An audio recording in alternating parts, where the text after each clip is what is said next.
الحمد لله الذي هدانا لهذا وما كنا لنهتدي لولا أن هدانا الله. اللهم صل على محمد وعلى آل محمد وبارك وسلم. أما بعد. عزیز طلبہ، اللہ تعالیٰ نے ہمیں دین اسلام سے نوازا ہے. ہمارا دین ظاہر کی صفائی کو بھی چاہتا ہے، باطن کی صفائی کو بھی چاہتا ہے. جسم بھی صاف ہو، دل اور روح بھی صاف ہو. ظاہری گندگی پسند نہیں، اور باطن اور اندرون اور روح کی گندگی بھی پسند نہیں. اسلام چاہتا ہے ہمارے صحن بھی صاف رہے. اسلام چاہتا ہے کہ ہماری وجہ سے کوئی ٹھہرے ہوئے پانی میں گندگی نہ پھیل جائے. حدیث ہے، حضرت رسول اللہ صلی اللہ علیہ وسلم نے فرمایا، ہم نے اور یہودیوں میں فرق یہ ہے کہ ہمارے صحن صاف ہوتے ہیں، یہودیوں کے صحن گندے ہوتے ہیں.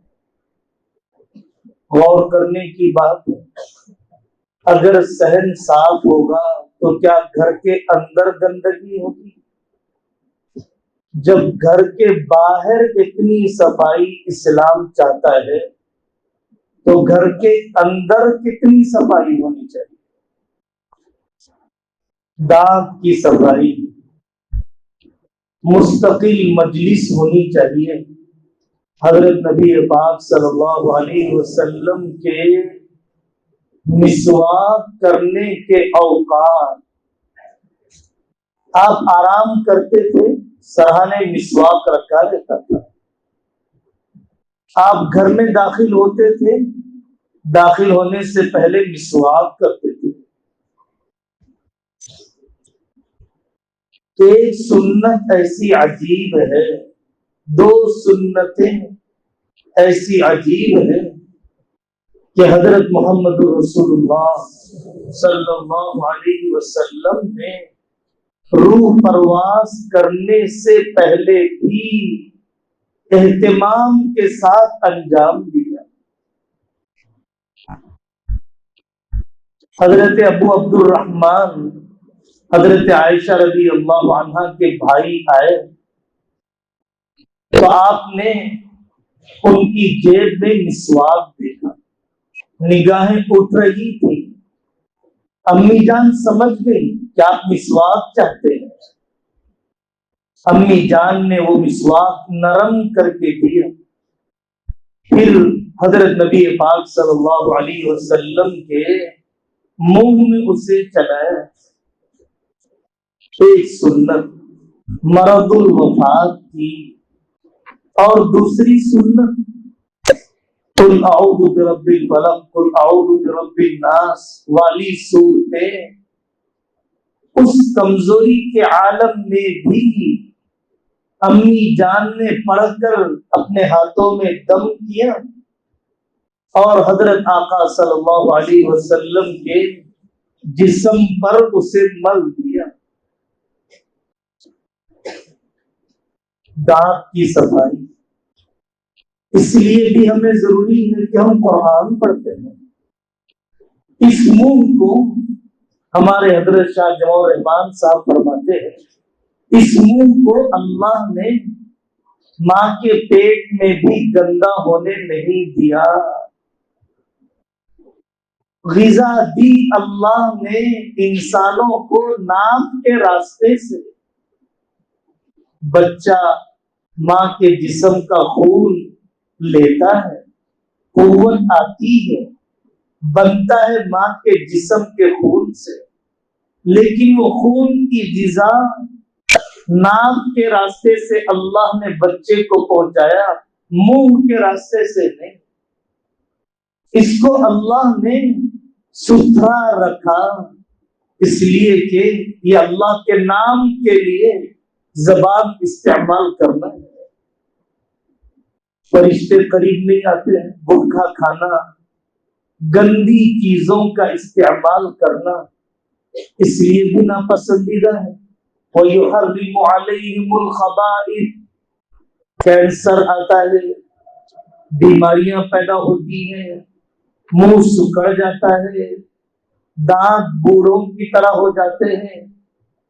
ایک بڑا نقصان عیب اہل علم کے لیے، عیب اہل قرآن کے لیے، کہ جس منہ سے مجھے قرآن پڑھنا ہے اس منہ کو گندا کیسے کیا جا سکتا ہے؟ آپ نے سنا ہوگا امام عاصم کوفی رحمت اللہ علیہ کے چہرے سے خوشبو آتی تھی، مدینہ پاک میں مسجد نبوی میں بکثرت تلاوت کرتے۔ ایک مرتبہ آنکھ لگی، حضرت محمد رسول اللہ صلی اللہ علیہ وسلم کا دیدار ہوا۔ عاصم تم بہت پیارا قرآن پڑھتے ہو، یہ کہہ کر آقا نے ان کے چہرے کو بوسہ دیا۔ ہمیشہ وہ خوشبو مہکتی تھی، لوگ پوچھتے تھے کہ آپ کون سا عطر لگاتے ہیں؟ ہم قرآن پڑھنے والے ہیں۔ امام مالک رحمت اللہ علیہ حدیث سنانا ہوتا تھا، نیا جوڑا پہنتے۔ حسین احمد مدنی رحمت اللہ علیہ عطر کی بڑی مقدار مل لیتے تھے حدیث پاک کے پڑھانے سے پہلے۔ تو میرے عزیزوں، ہم حافظ قرآن ہونے کے ناطے ہماری طہارت کا معیار، ہماری صفائی کا معیار عام لوگوں سے بہت اونچا ہونا چاہیے۔ غسل کرنا ہر 2 دن میں یہ اصول نہیں ہے، جمعہ کے دن غسل کرنا سنت ہے۔ حضرت شاہ ابرار الحق صاحب ہردوئی رحمت اللہ علیہ بچوں کی تربیت کے لیے فرماتے تھے 2 دن 3 دن میں کپڑے بدلنا نہیں، جب گندے ہو جائیں جب بدلنا ہے۔ ٹوائلٹ کی صفائی 1 دن 2 دن میں نہیں، جب گندگی ہو جائے جب صفائی کرنا ہے۔ اس کا اہتمام ہونا چاہیے۔ حضرت آقا صلی اللہ علیہ وسلم نے جسم کی صفائی کا اہتمام، سفید کپڑے کے پہننے کا اہتمام، قاری محمد طیب صاحب رحمت اللہ علیہ نے ملا علی قاری رحمت اللہ علیہ کے حوالے سے یہ واقعہ لکھا۔ موسیٰ علیہ السلام کا مقابلہ ہوا جادوگروں سے، اور جادوگروں کو اللہ نے اسلام کی توفیق دے دی۔ ان کے سامنے حقیقت کھل گئی کہ یہ معجزہ ہے حضرت موسیٰ علیہ السلام کا، یہ ہماری طرح جادو نہیں ہے۔ بات سمجھ میں آ گئی؟ وہ لوگ مسلمان ہو گئے۔ اللہ تبارک و تعالی نے حضرت موسیٰ علیہ السلام سے فرمایا، اے موسیٰ، انہوں نے اپنا ظاہر موسیٰ علیہ السلام کی طرح بنا لیا تھا۔ جو لباس حضرت موسیٰ نے پہنا وہی جادوگر بھی پہن کر آئے تھے۔ میں نے دیکھا کہ ظاہر میں انہوں نے تمہاری نقالی کی، ان کے باطن اور اندرون کو بھی تمہاری طرح میں نے بنا دیا۔ میرے عزیزوں، ظاہری وضاحت کی بھی اہمیت ہے۔ فرشتوں کی نقالی، عمامے پہن کر فرشتے اترے، جانوروں کی نقالی سے منع کیا گیا، یہود و نصارہ کی نقالی سے منع کیا گیا۔ نقالی کسی کی نہیں ہوتی محبت اور عظمت کے بغیر۔ کسی کی عظمت دل میں ہے تبھی اس کے جیسے بالوں کی تراش خراش رکھ رہا ہوں۔ کسی کی عظمت دل میں ہے۔ حضرت تھانوی فرماتے ہیں ظاہر چھوڑو جی، کپڑے چھوڑو، کرسی کا اثر ہوتا ہے. کلیکٹر کی کرسی پر بچے کو بٹھا دیا, کلیکٹر کا لباس نہیں پہنا, کلیکٹر کی کرسی پر بٹھا دیا, اس کی زبان کلیکٹر کی طرح چلنے لگ گئی, ہاتھ پیر کلیکٹر کی طرح چلانے لگ گیا, آرڈر دینے لگ گیا کلیکٹر کی طرح. حضرت حبیب فرماتے ہیں جس جگہ پر آدمی بیٹھتا ہے اس کی یہ تاثیر ہے, تو جس کا لباس پہنتا ہے اس کی کتنی تاثیر ہوتی.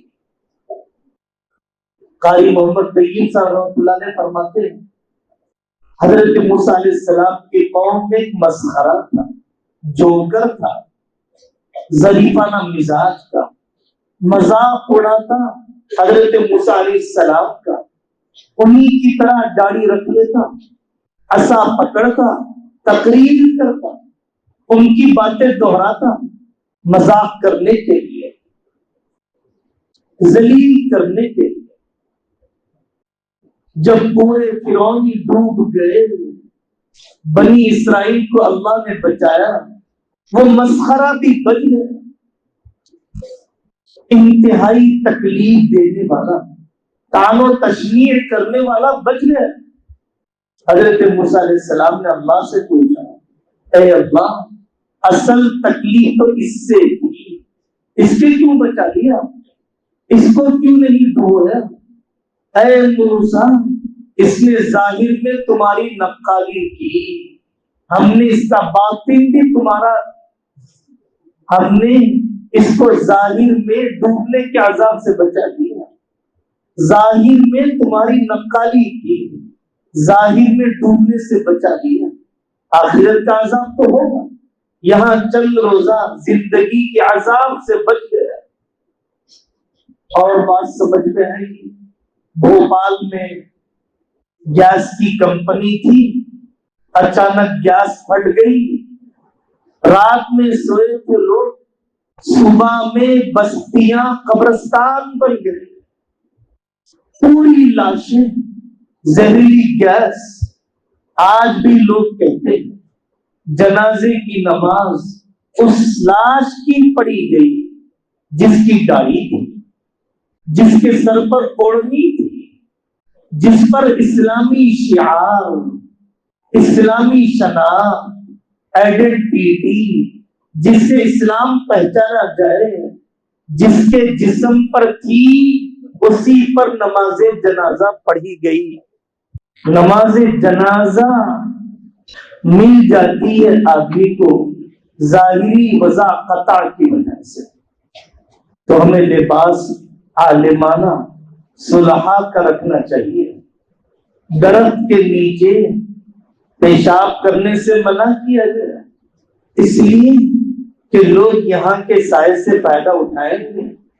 ٹھہرے ہوئے پانی میں استنجا کرنے سے منع کیا گیا, اس لیے کہ لوگ اس پانی سے فائدہ اٹھائیں گے.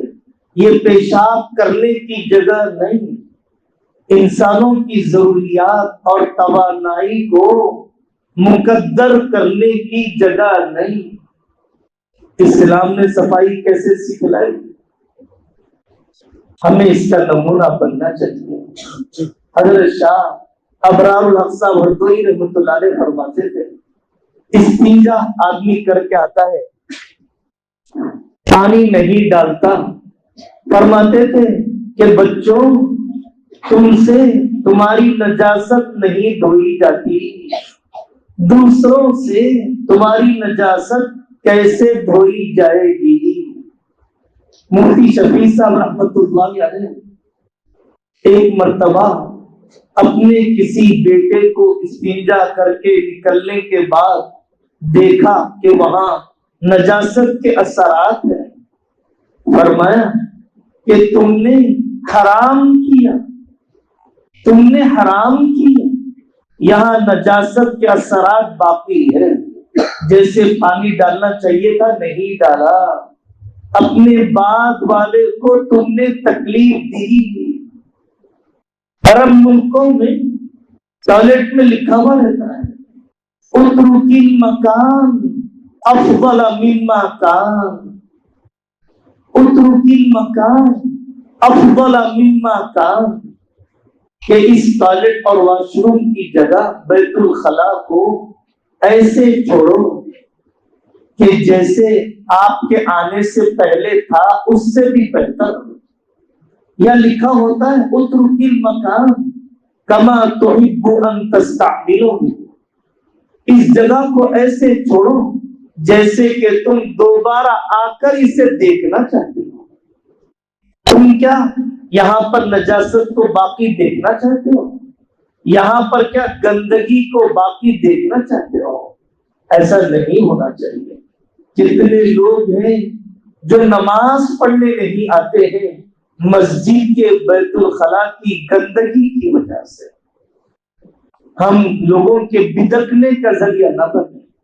حضرت مولانا منیر صاحب کابینہ رحمۃ اللہ علیہ اشرف العلوم تشریف لائے، طلباء میں بیان تھا.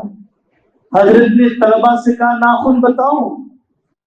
آپ نے ناخن دیکھے، سب سے کہا بتاؤ جیب میں کس کے پاس مسواک ہے، مسواک دیکھے. پھر اس کے بعد کچھ اپنے دانت بتاؤ، دانت دیکھے. کسی کو کھڑا کیا کپڑے بتاؤ. یہی بیان چلتا رہا. ایسی چھوٹی چھوٹی چیزیں جس کی طرف ایک عالم دین کو توجہ دیا جانا چاہیے. پوری زندگی اسی احتیاط میں گزری کہ میرے ذریعے سے دوسرے کو تکلیف نہ ہو. سلام کرنا نیکی کا عمل ہے، لیکن حضرت نبی پاک صلی اللہ علیہ وسلم اتنی نپی تلی آواز میں سلام کرتے تھے کہ حضرت مقداد بن معدی کرم فرماتے ہیں سونے والے کی نیند خراب نہیں ہوتی، جاگنے والا سلام کا جواب دے دیتا. سلام کی آواز اتنی نپی تلی. جماعت کی نماز ہوئی، قرآن زور سے پڑھنا ناجائز ہے، اس لیے کہ سنت پڑھنے کا وقت ہے. بآواز بلند قرآن پڑھنا پسند نہیں کیا فقہا نے. قرآن پڑھنا، زور سے بات کرنا، چیخنا، بھاگنا کیسے پسند کیا جائے گا؟ سفر حج میں حضرت نبی پاک صلی اللہ علیہ وسلم لوگ عرفات کے میدان سے مزدلفہ کی طرف بے قابو ہو کر نکلتے تھے. آج بھی بے قابو ہو کر نکلتے ہیں. آقا صلی اللہ علیہ وسلم نے اعلان فرمایا السکینہ السکینہ لیس الحج بالایضاع، السکینہ السکینہ لیس الحج بالابضاع. الگ الگ الفاظ محسوس ہوتے ہیں. اے لوگوں اطمینان سے نکلو، جلد بازی کا حج سے کوئی تعلق نہیں، جلد بازی کا حج سے کوئی تعلق نہیں، جلد بازی کا قبولیت سے کوئی تعلق نہیں. عرفات سے مزدلفہ جاتے ہوئے دوڑنا، عبادت کے لیے دوڑنا پسند نہیں. آدمی جماعت کھڑی ہو گئی، آقا صلی اللہ علیہ وسلم نے فرمایا دوڑ کر نہ آؤ. جماعت کھڑی ہو گئی، دوڑ کر نہ آؤ، وقار سے آؤ. نماز کے لیے آ رہے ہیں، کھانے کے لیے نہیں. مسجد کی طرف آ رہے ہیں، مطبخ کی طرف نہیں. مزدلفہ کی طرف جا رہے ہیں، مطبخ کی طرف نہیں. وہاں پر جلد بازی پسند نہیں کی گئی، وہاں پر بے قابو پن پسند نہیں کیا گیا. میرے عزیزوں، ہمیں طمع کے ساتھ نہیں کھانا ہے. روزی مقدر کی مل کر رہے گی. انتظامیہ نے ہمارے لیے باعزت انتظام کیا، باعزت انتظام کیا. لائن میں کھڑے نہیں ہونا ہے، کوئی ایسا بے اکرامی کا معاملہ نہیں. اکرام کے ساتھ دسترخوان رکھا ہوا، تشت بچھے ہوئے، کھانا ڈالا ہوا، ہمیں سلیقے سے جانا ہے، بیٹھ کر کھانا ہے۔ اپنے اکابر کو دیکھو، بڑے بڑے وزیروں کے دسترخوان پر اتنے سلیقے کے ساتھ، ہلکا پن ظاہر نہ ہو حافظ قرآن کا، بے وقاتی نہ آ جائے عالم دین کی میزبان کے دل میں۔ حضرت علی میاں ندوی رحمۃ اللہ علیہ قطر گئے، یوسف قرضاوی صاحب نے کہا حضرت چلیے بادشاہ سے ملاقات کریں گے، ندوۃ العلماء کے لیے چندہ مانگیں گے، ذاتی کچھ نہیں، ندوۃ العلماء کے لیے۔ حضرت علی میاں ندوی رحمۃ اللہ علیہ نے فرمایا کہ ملاقات کروں گا دین کی دعوت دینے کے لیے، چندہ مانگنے کے لیے نہیں۔ چندہ مانگنا غلط نہیں، ادارے کے لیے مانگیں گے، لیکن ان بادشاہوں کو اندازہ نہیں ہوتا کہ ابو الحسن علی ندوی ادارے کو مانگ رہا ہے یا اپنے لیے مانگ رہا ہے، ادارے کے لیے مانگ رہا ہے یا اپنے لیے مانگ رہا ہے۔ یہ شاہان سلطنت، یہ بادشاہ فرق نہیں کرتے ہیں، اس لیے میں ابھی یہ ملاقات چندے کے لیے کرنا نہیں چاہتا۔ ہمارے اکابر نے اتنا استغنا اور اتنا درجہ بندی کا لحاظ کیا۔ ہم لوگ اپنے آپ کو ذلیل کریں، اپنے آپ کو بے وقات کریں، ہماری غیرت کے خلاف ہے۔ حضرت تھانوی رحمۃ اللہ علیہ نے ایک واقعہ لکھا، حضرت امیر معاویہ رضی اللہ عنہ کے دسترخوان پر ایک دیہاتی کھانے کے لیے آیا، دیہاتی پھوڑا آدمی، غیر مہذب، بے سلیقہ، بڑے بڑے لقمے بنا کر کھانے لگا۔ حضرت معاویہ نے فرمایا جلدی نہ کر، یہ پورا کھانا تیرے لیے ہی ہے، یہ پورا کھانا تیرے لیے ہی ہے۔ وہ دیہاتی غضبناک ہو کر اڑ گیا اور کہنے لگا میں کریم کے دسترخوان پر کھاتا ہوں، لعین کے دسترخوان پر نہیں، میں شریف کے دسترخوان پر کھاتا ہوں، کمینے کے دسترخوان پر نہیں۔ واقعتاً میں غیر مہذب ہوں اور میں بد سلیقہ ہوں، بڑے لقمے بنا کر کھا رہا ہوں، لیکن بحیثیت میزبان تمہیں اجازت نہیں کہ میرے لقمے کے چھوٹے یا بڑے ہونے کو دیکھیں۔ بحیثیت میزبان تمہارے لیے اجازت نہیں کہ لقمے چھوٹے یا بڑے ہونے کو دیکھیں۔ تو میرے عزیزوں دیکھو، اتنے غیرت مند دیہاتی اور ہمیں باعزت کھلایا جائے، ہم جل پڑ کر کھائے، کیسے ہماری طبیعت نے گوارا کر لیا؟ ایک حافظ قرآن کی طبیعت نے کیسے گوارا کر لیا؟ واقعات ہیں بڑے بڑے اللہ والوں کے، بادشاہوں کے دسترخوان پر بھی علم کے اکرام کے بغیر انہوں نے حاضری کو پسند نہیں کیا۔ میں بڑا نہیں ہوں، میری نسبتیں بڑی ہیں، میں بڑا نہیں ہوں، جو سینے میں قرآن ہے وہ بڑا ہے۔ تھوڑا سا کھانا چاہیے عزت کے ساتھ، سادہ کھانا چاہیے اکرام کے ساتھ، مرغ مسلم نہیں چاہیے تذلیل اور تحقیر کے ساتھ۔ تکلیف ہو گئی، کتنے لوگوں کو تکلیف ہو جاتی ہے، ہاتھ پیر ٹوٹ رہے ہیں، حادثے پیش آ رہے ہیں۔ اخلاق کا سب سے اونچا مقام یہ ہے کہ میرے ذریعے سے سب کو فائدہ پہنچے، اور اخلاق کا سب سے چھوٹا درجہ یہ ہے کہ میرے ذریعے سے کسی کو تکلیف نہ پہنچے۔ چلنے کا انداز کسی سانپ کی طرح نہیں، کسی بھیڑیے کی طرح نہیں، کسی بچھو کی طرح نہیں کہ دائیں بائیں لوگ سہمنے لگ جائیں، ڈرنے لگ جائیں۔ ہمیں روکا گیا، گاڑیاں سواریاں سڑکوں پر رکھ دی جاتی ہیں، سڑک پر گاڑی رکھ دی جاتی ہے، چلنے پھرنے والوں کو تکلیف ہوتی ہے۔ سفر جہاد ہوا، آقا صلی اللہ علیہ وسلم نے فرمایا من قطع طریقا او ضیق مخرجا فلا جہاد له، جو راستہ تنگ کرے، جو راستہ بند کرے، اس کو جہاد کا کوئی ثواب نہیں ملے گا۔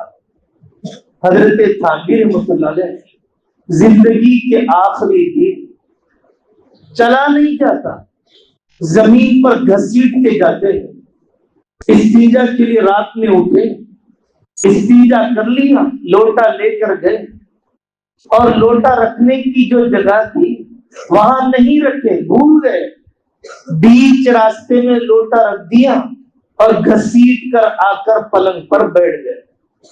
یاد آیا کہ اگر یہ لوٹا راستے میں رہا، گھر والی اٹھے گی، استنجا کے لیے جائے گی، پیر میں لوٹا آ جائے گا تو وہ گر جائے گی۔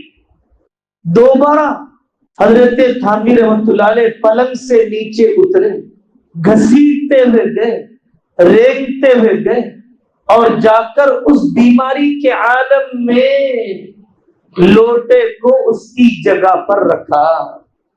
دیکھا آپ نے بڑھاپے کے اخلاق، بیماری کے زمانے کے اخلاق، اور ہم اتنی کم عمری میں لوگوں کو تکلیف پہنچا رہے ہوں۔ کتنی ناسمجھی کی بات ہے، کتنے اسلامی اخلاق کے خلاف یہ عمل ہے۔ ہمیں تو اپنے پڑوسی کو راحت پہنچانا چاہیے۔ آپ بڑے طلبہ ہیں، اس شعبے کے ذمہ دار طلبہ ہیں۔ پہلی صف جتنا آگے بڑھتی ہے، پچھلی صف اتنی ہی آگے بڑھتی ہے۔ آپ جیسے عمر میں زیادہ ہیں، عقل میں بھی زیادہ ہونا چاہیے۔ آپ عمر میں زیادہ ہیں، اخلاق کی بلندی میں بھی زیادہ ہونا چاہیے۔ آپ جیسے عمر میں زیادہ ہیں، چھوٹوں پر شفقت میں بھی زیادہ ہونا چاہیے۔ یہ چھوٹے چھوٹے طلبہ، ان کا کوئی بڑا بھائی نہیں، کتنی کم عمری میں آئے ہیں۔ کیا انہیں اپنی والدہ کی یاد نہیں آتی؟ کیا انہیں اپنے والد کی یاد بے قرار نہیں کرتی؟ کیا انہیں اپنے بھائی بہنوں کی شفقتیں یاد نہیں آتی؟ ہم بجائے ان کے ساتھ رحم کا معاملہ کرنے کے بدتمیزی کا معاملہ کریں، بے رحمی کا معاملہ کریں، حاکمانہ معاملہ کریں، جابرانہ معاملہ کریں۔ یہ کون سی انسانیت ہے؟ یہ کون سے عالمانہ رویے ہیں؟ بات یاد آئی، حضرت حکیم الامت کی ہی تفسیر لکھنے کے لیے بیٹھے، ذہن خالی، یاد ہی نہیں آتا، قلم رکھ دیا، اللہ کی طرف متوجہ ہوئے، استغفار کرنے لگے۔ کیوں طبیعت نہیں چلتی؟ ذہن کیوں بجھ گیا؟ یاد آیا کہ گھر والی کہیں جا رہی تھی دعوت میں، طوطوں کو دانا پانی ڈالنے کے لیے کہا تھا اور میں بھول گیا۔ بے زبان مخلوق کا حق نہیں دیا۔ اتنے بڑے مجدد پر علم کا دروازہ بند۔ ہم نے قرآن پڑھنے والے بچوں کو تکلیف دی، ہم نے ہجرت کرنے والے ساتھیوں کو تکلیف دی۔ ہم پر علم کا دروازہ کیسے کھلے گا؟ اپنے ہی کم عمر ساتھیوں پر بے رحمی کے بعد۔ سوچ لو، سلطان سبکتگی کا واقعہ ہے، شکار کرنے کے لیے گئے، ہرن کے بچے کو لے لیا، جیسے ہرن کے بچے کو لے لیا اس کی ماں دوڑتے ہوئے آنے لگی۔ سلطان سبکتگی رحمت اللہ علیہ کو ترس آ گیا، بچے کو چھوڑ دیا۔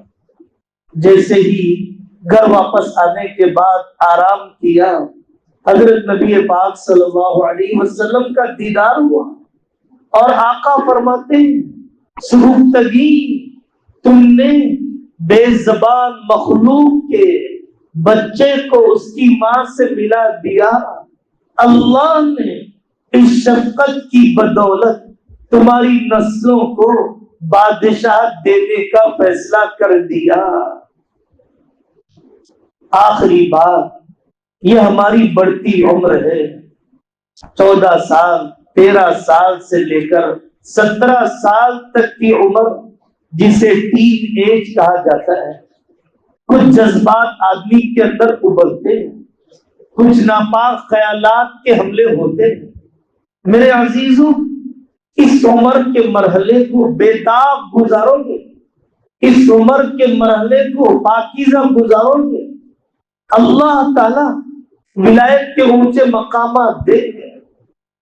حضرت مولانا پیر ذوالفقار صاحب رحمۃ اللہ علیہ فرماتے ہیں، ایک مرتبہ میں گلی کی خواتین کے سامنے سے گزرا، نگاہیں نیچی تھی، گھر میں آ گیا، وہ پڑوسن خواتین آئی، میری والدہ سے شکایت کرنے لگی، ذوالفقار سلام نہیں کرتا ہمیں، کتنا بے ادب ہے۔ مولانا ذوالفقار صاحب رحمۃ اللہ علیہ فرماتے ہیں، میں نے اپنی والدہ سے کہا کہ امی، میں نے ان نامحرموں کو دیکھا ہی نہیں، میں پہچانتا ہی نہیں ہوں، آپ مجھے معاف کر دیجیے۔ کہنے کو تو میں نے کہہ دیا، میں سو گیا۔ اس کے بعد میری والدہ آئی، میرے پیروں کو بوسہ دینے لگی، دعا دینے لگی، اے اللہ میرے بچے کا نصیبہ روشن کر دیجیے، میرے بچے کی ولایت کی نورانیت کو باقی رکھ دیجیے۔ واقعتاً میرا بچہ اس کم عمری میں کتنے نگاہوں کی حفاظت کرنے والا۔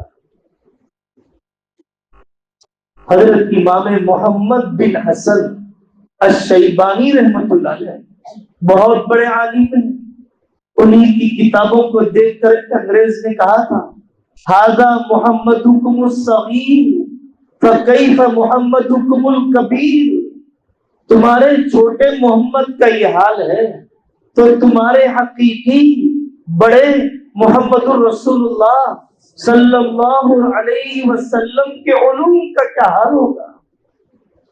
وہ حضرت امام محمد کا واقعہ ہے۔ امام ابو حنیفہ بیٹھے ہوئے تھے، وہ عشاء کی نماز پڑھ کر آئے، حضرت ایک لڑکا سو گیا، عشاء کی نماز پڑھ کر بالغ ہو گیا، سینے رشد کو پہنچ گیا، بالغ ہو گیا، غسل واجب ہو گیا، کیا اسے اپنی ادا کی ہوئی عشاء کی نماز دوبارہ پڑھنا ہے؟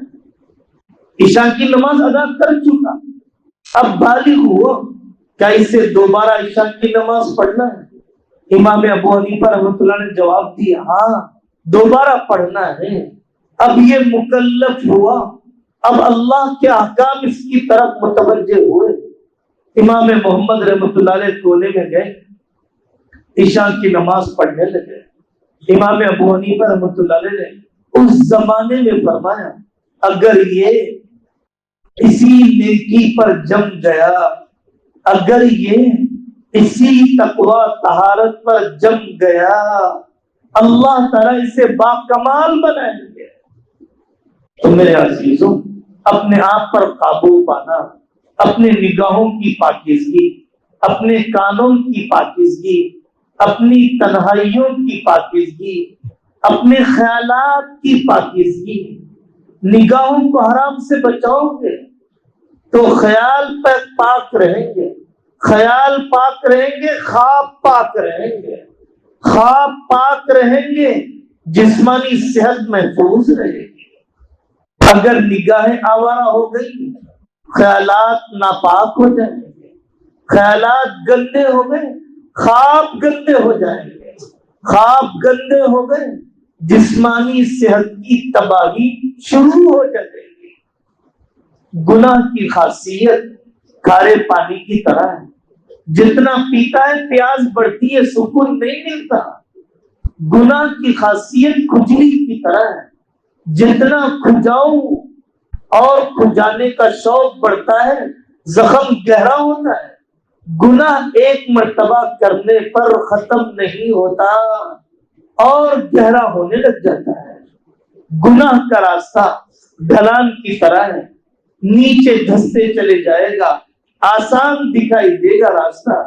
نیکی کا راستہ چڑھاؤ کا ہے، ہر قدم کے بعد دوسرا قدم بوجھ محسوس ہوتا ہے۔ قصیدہ بردہ والے عالم دین فرماتے ہیں دودھ جلدی چھڑا دو، روٹی کھانے پر آ جائے گا بچہ، نفس کو گناہ چھڑا دو، نیکی پر آ جائے گا یہ نفس، نیکی پر آ جائے گا، ورنہ موت کے بستر پر بھی گناہ کی لت لے کر جائے گا۔ برتن صاف رکھو، کھانا ڈالا جاتا ہے، دل صاف رکھو تب اللہ والا علم ڈالا جائے گا۔ تو میں نے آپ سے کہا صفائی سے متعلق، میں نے آپ سے عرض کیا دوسرے کو ہم سے تکلیف نہ پہنچے۔ تیسری بات میں نے عرض کیا قلب و نگاہ کی صفائی، قلب و نگاہ کی طہارت اور پاکیزگی کا ہم اہتمام کریں گے۔ جس کو ہم نے تکلیف دی، جن استاد کو تکلیف دی، جن ساتھیوں کو تکلیف دی، اللہ کی ناراضگی ختم ہو جائے اس لیے ہم ان سے معافی چاہیں گے نا انشاءاللہ۔ اللہ تعالی ہم سب کو عمل کرنے کی توفیق نصیب فرمائے۔ وآخر دعوانا ان الحمد للہ رب العالمین۔ الحمد للہ رب العالمین۔